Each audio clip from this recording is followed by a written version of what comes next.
Helikopter, helikopter. Para cover, para cover.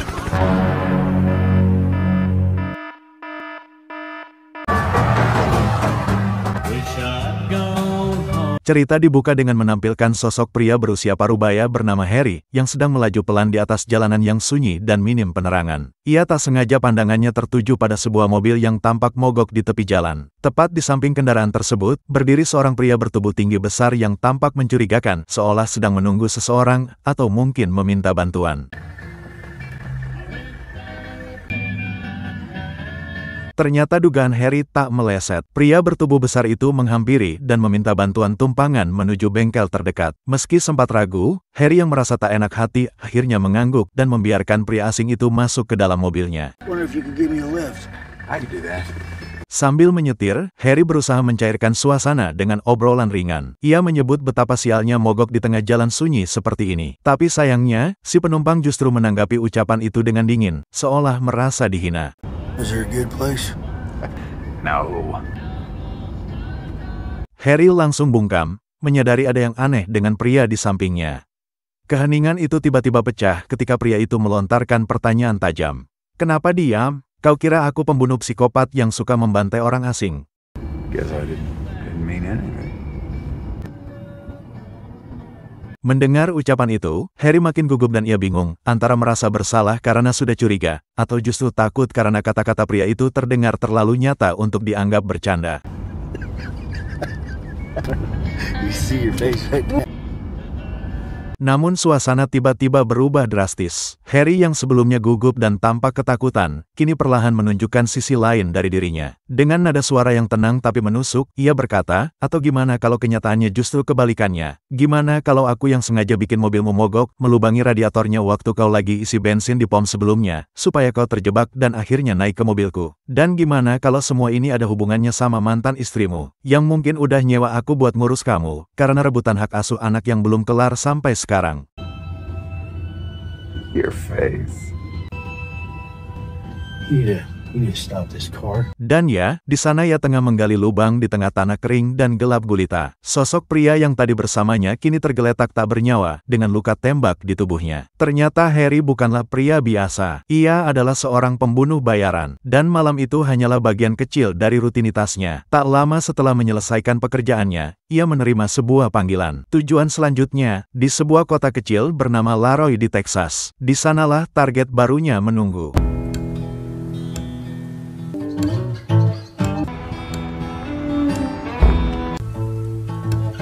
Dan inilah kota Laroy, Texas, sebuah daerah kecil yang sederhana. Cerita kini beralih pada sosok Ray, seorang pria bersahaja yang dikenal polos, canggung, dan jauh dari kesan berani. Saat itu, Ray terlihat memasuki sebuah kafe tua di pinggir jalan. Ia datang untuk bertemu dengan seseorang dari masa lalunya. Over here. Have a seat, amigo. I didn't know if you'd recognize me.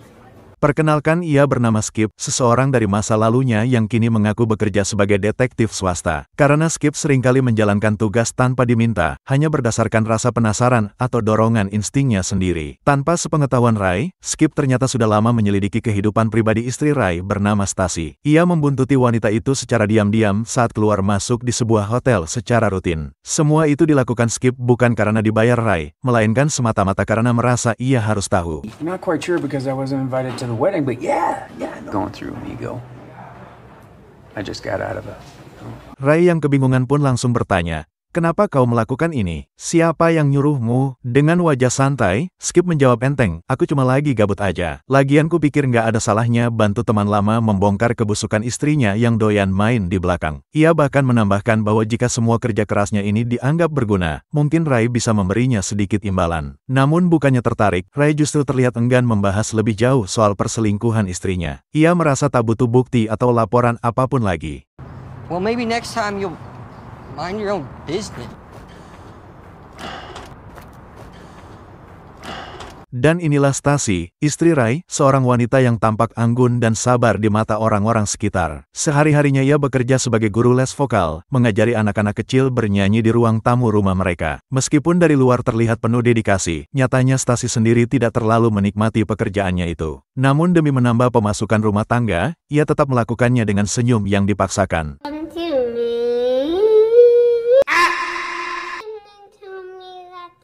Tak lama kemudian, Ray datang menjemput Stasi pulang. Di sepanjang perjalanan Stasi menuju mobil, raut wajah Ray tampak penuh keraguan, seolah-olah ada sesuatu yang ingin ia utarakan. Tuduhan perselingkuhan yang dilontarkan Skip terus membebani pikirannya. Namun seperti biasa, Ray hanya bisa menyimpannya sendiri. Sebagai pria yang cenderung pasif dan tidak punya keberanian, ia akhirnya memilih bungkam. Apalagi saat Stasi menyuruhnya untuk segera jalan. What are you waiting for? Go! Bukan langsung pulang ke rumah, Ray dan Stasi justru singgah ke sebuah bank lokal di kota itu. Tujuan mereka adalah mengajukan pinjaman dalam jumlah besar. Rupanya Stasi memiliki impian yang cukup lama ia pendam, yaitu membuka salon kecantikan miliknya sendiri. Namun karena tabungan mereka tak cukup untuk mewujudkan keinginan tersebut, pasangan ini pun mencoba peruntungan dengan memohon pinjaman dari pihak bank tersebut. We won't just be cutting hair. A beauty salon? Yes, sir. Namun karena tidak memiliki jaminan apapun, pihak bank dengan tegas menolak pengajuan pinjaman dari Ray dan Stasi. Merasa kecewa tapi tak bisa berbuat banyak, mereka pun memilih meninggalkan bank. Setelah itu, Ray dan Stasi memutuskan untuk mampir ke rumah kakak kandung Ray untuk makan malam bersama.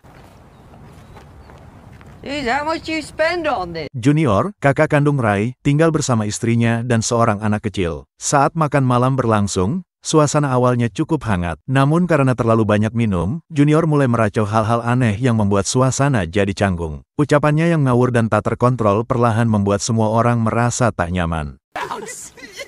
Long time ago, Junior. Keesokan harinya, Ray tampak sibuk di tempat kerjanya, sebuah toko perangkat keras sederhana yang ia jalankan bersama kakaknya alias Junior. Toko itu merupakan warisan dari orang tua mereka, tapi sayangnya, hubungan bisnis keduanya tidak berjalan dengan seimbang. Dengan sikapnya yang polos dan terlalu percaya, Ray sering dibodohi oleh Junior, terutama soal pembagian hasil usahanya. Ray kerap menyembunyikan laporan keuangan yang seharusnya dibuka bersama, membuat Junior tidak tahu menahu berapa keuntungan toko sebenarnya. Alhasil, penghasilan yang Ray terima tak jauh berbeda dari gaji pegawainya sendiri, padahal ia adalah pemilik sah dari usaha itu. Much bigger than mine. How come you can afford a boat?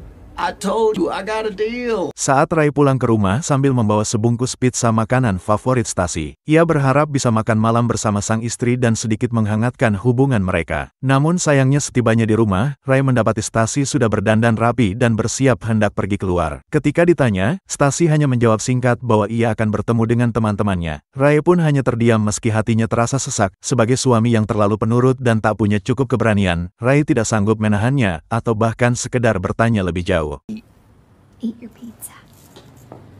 Merasa makin tertekan dengan sikap Stasi, Ray akhirnya memilih jalan nekat. Ia pergi ke toko senjata dan membeli sebuah pistol. Dalam kondisi mental yang sudah kalut, Ray memutuskan untuk menuju ke hotel yang biasa dipakai istrinya berselingkuh. Di benaknya ia mulai mempertimbangkan hal-hal gelap, termasuk mengakhiri hidupnya sendiri. Namun sebelum niat itu benar-benar terlaksana, tiba-tiba seseorang masuk begitu saja ke dalam mobil Ray tanpa permisi.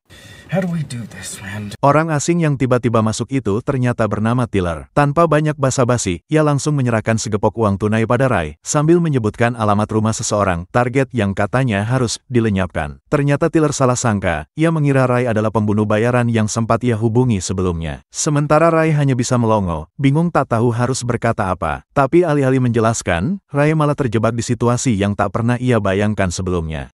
It's gonna be done tomorrow.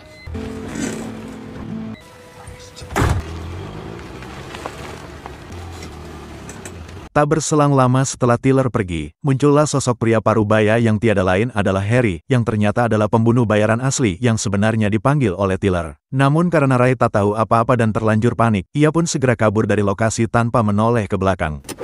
He didn't show. Keesokan harinya, Ray tampak sudah berada di lingkungan rumah calon target, berdasarkan alamat yang tertulis di secarik kertas semalam.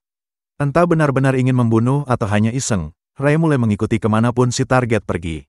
Diketahui pria tersebut adalah seorang pengacara yang bekerja di kantor kejaksaan. Ray bahkan rela menunggu berjam-jam di sekitar kantor itu, hanya untuk memastikan pergerakan si pria.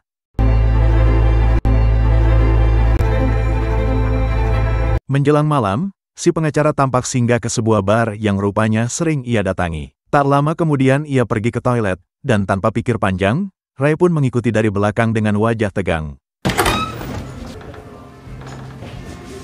Entah si pengacara sadar sedang diikuti atau tidak, namun sesaat setelah keluar dari toilet dan berjalan santai menuju pintu depan, ia tiba-tiba menghilang begitu saja dari pandangannya. Hey.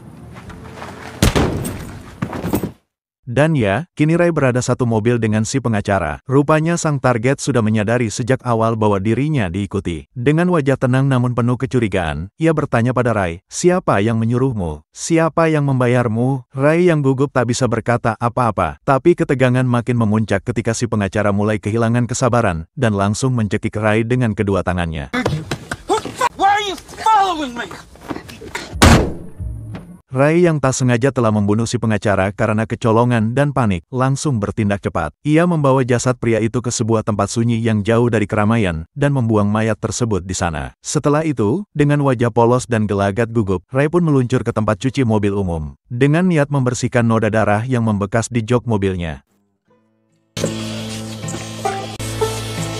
Ray yang panik langsung pergi ke rumah Junior untuk mencari pertolongan. Tapi sesampainya di sana, hanya ada Susan istrinya Junior alias kakak iparnya. Bukannya pendapat petunjuk, Ray malah mendengar curhatan Susan yang kesal karena Junior sering pulang larut malam. Mirip seperti Stasi yang juga suka keluar tanpa alasan yang jelas.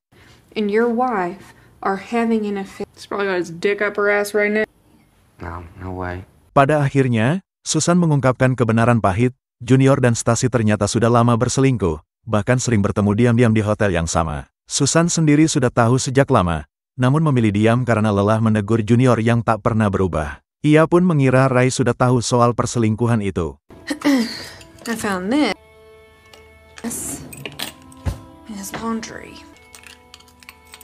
Sementara itu, di sebuah bar lokal, Harry terlihat kesal karena Tiller tak kunjung muncul. Kesalahpahaman antara mereka mulai mengarah pada situasi yang tak terduga.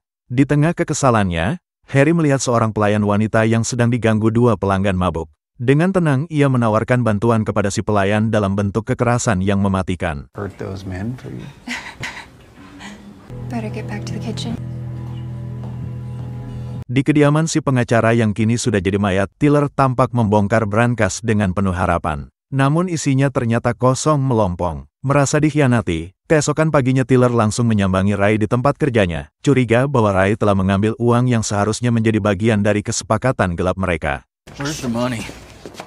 What money? The money from the safe. Sehingga Tiller terus menekan Ray agar segera mengembalikan uang yang menurutnya telah diambil. Padahal Ray sendiri bahkan tidak tahu uang yang dimaksud. Namun Tiller tak peduli. Uang itu harus segera dikembalikan. James Barlow. Where are Ray?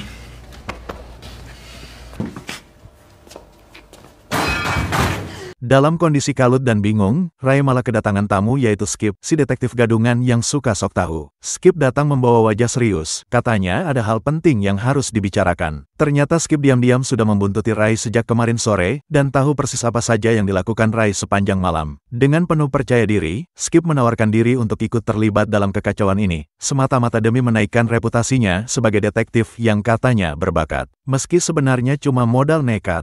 Make me an honorary member of the force. Now, I don't know. No, he was attacking me, so that was... Ray dan Skip pun akhirnya berangkat bersama menuju kantor jaksa tempat si pengacara sebelumnya bekerja. Di sana mereka berhasil menemui salah satu rekan kerja sang pengacara, yang cukup kooperatif untuk memberi sedikit informasi. Dari penjelasan itulah akhirnya terungkaplah, bahwa si pengacara yang kini sudah tewas itu ternyata merupakan penasihat hukum pribadi, dari seorang pengusaha kaya raya di kota kecil ini.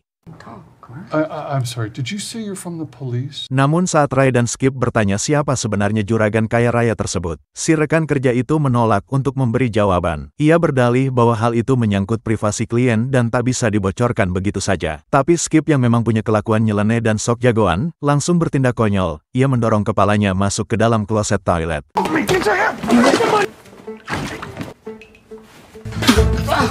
Dan setelah beberapa kali kepalanya diceburin ke dalam air kloset sampai nyaris kehabisan napas, si rekan yang awalnya keras kepala itu akhirnya menyerah juga. Ia pun membuka mulut dan menyebutkan satu nama juragan tersebut. Who was the client? It's an attorney-client. Adam Ledoux.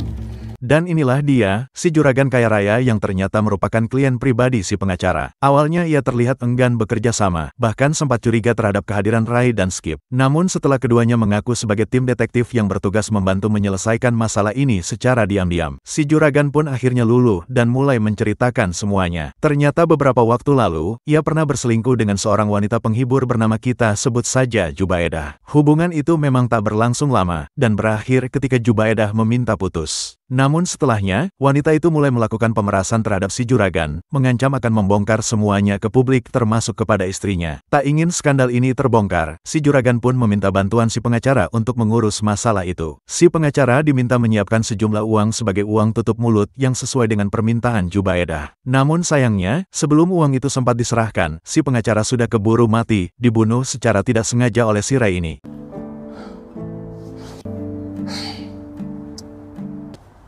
Kita tinggalkan dulu Ray, dan beralih ke Harry. Terlihat ia sedang membeli sebuah palu di toko perkakas. Berdasarkan info dari pusat, target selanjutnya sudah ditentukan. Dan arah langkah Harry kini tertuju ke satu alamat rumah milik Tiller, yang ternyata adalah orang yang seharusnya menjadi kliennya dari awal.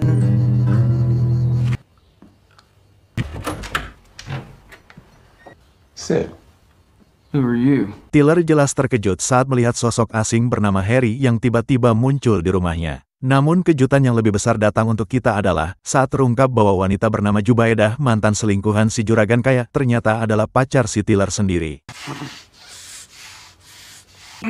What the f were you thinking? Harry datang ke rumah itu bukan untuk basa-basi. Ia ingin tahu alasan kenapa Tiller membatalkan jasanya secara sepihak. Dengan nada mengancam, Harry bahkan mengarahkan senjata ke Jubaedah dan siap menghancurkan jarinya jika tak segera bicara. Hingga Tiller pun akhirnya tak punya pilihan selain buka mulut dan menjelaskan semuanya.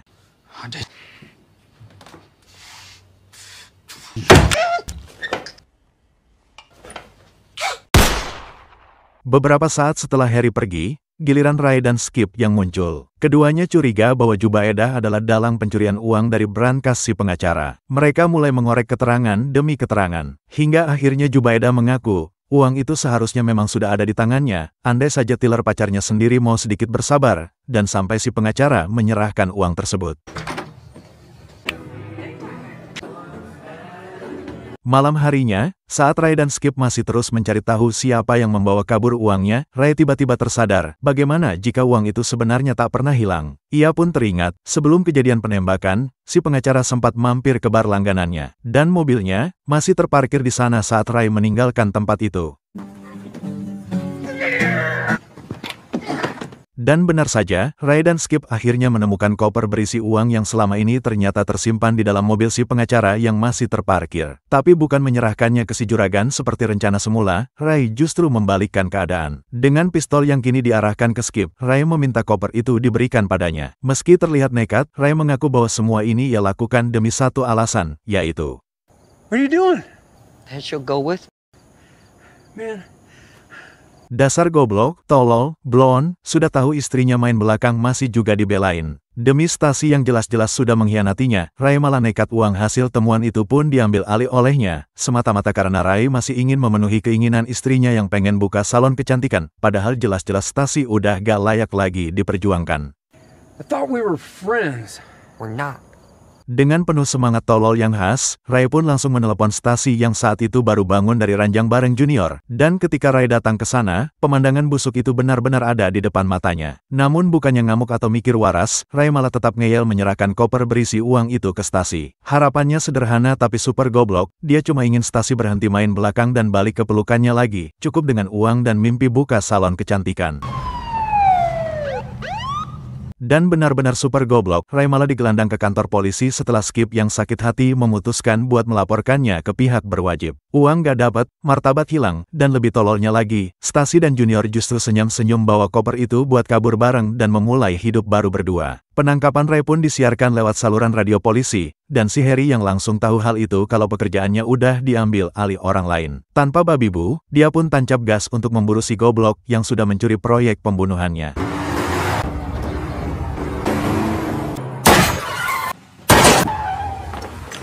Tanpa basa-basi, Harry langsung menembak dua polisi itu dan mulai memburu Ray. Sementara itu, Ray sendiri sudah lebih dulu kabur menuju rumah Junior alias kakaknya.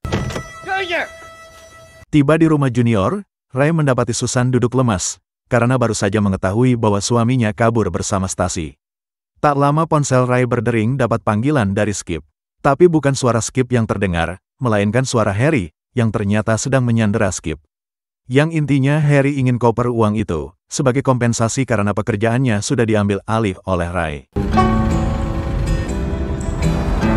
Setelah berjanji akan menyerahkan uang itu, Ray langsung berkeliling mencari hotel tempat Junior dan Stacy menginap. Tak butuh waktu lama, Ray berhasil menemukannya berkat speedboat warna merah mencolok milik Junior yang diparkir tak jauh dari area hotel. Tanpa banyak pikir, Ray menerobos masuk ke kamar dengan pistol di tangan. Saat itu, Junior dan Stacy sedang berada di kamar mandi, tidak menyadari bahwa bahaya tengah menanti di luar pintu. Setelah menembak mati Junior, Ray yang masih dibutakan oleh cintanya kepada Stacy memilih untuk tidak menyakiti istrinya itu. Ia justru mempersilahkan Stacy pergi begitu saja, membawa dirinya menjauh dari kekacauan yang telah terjadi. Sementara itu, Ray tetap tinggal di kamar hotel tersebut, duduk tenang di sisi koper uang, bersiap menanti kedatangan Harry untuk menyelesaikan semuanya. Begitu Harry datang membawa Skip sebagai sandera, Ray langsung mengajukan satu syarat, yaitu meminta Skip agar dilepaskan terlebih dahulu. Tapi Ray yang sekarang sudah bukan Ray yang dulu. Ray yang terluka parah di bagian perut masih sempat menyuruh Skip untuk segera kabur sambil membawa koper uang. Tak lama setelah itu, Harry pun masuk ke dalam dan secara tak sengaja menemukan Junior yang ternyata masih hidup. Tanpa pikir panjang, Harry langsung menembak Junior hingga tewas. It's important to finish things once we start them. Dan ya, yang keluar dari kamar hotel itu ternyata adalah Harry. Meski tampak seperti pemenang, faktanya tak ada yang benar-benar menang hari itu. Karena baik Ray maupun Harry, keduanya sama-sama tertembak dan perlahan sekarat, meninggalkan kisah yang tragis dan ironi. Sementara itu, Skip yang berniat melapor ke kantor polisi, malah tak sengaja melihat Stacy si goblok sedang berjalan kaki sendirian. Entah karena masih ada rasa kasihan atau sekadar kelewat baik, Skip pun memutuskan untuk memberinya tumpangan.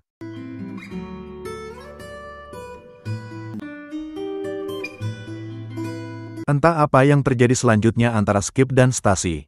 Mungkinkah mereka jadian? Mungkin juga mereka kabur bareng membawa koper berisi uang haram itu. Atau justru saling tikam demi keuntungan sendiri. Tidak ada yang tahu pasti. Tapi satu hal yang jelas, Ray si lelaki paling goblok dalam cerita ini, benar-benar sudah sampai di level kegoblokan tertinggi. Dipermainkan istri sendiri, dikhianati kakak kandung, ditikam dari semua arah, dan tetap saja dia memilih untuk percaya dan berkorban demi orang-orang yang tidak layak mendapatkannya. Tamat.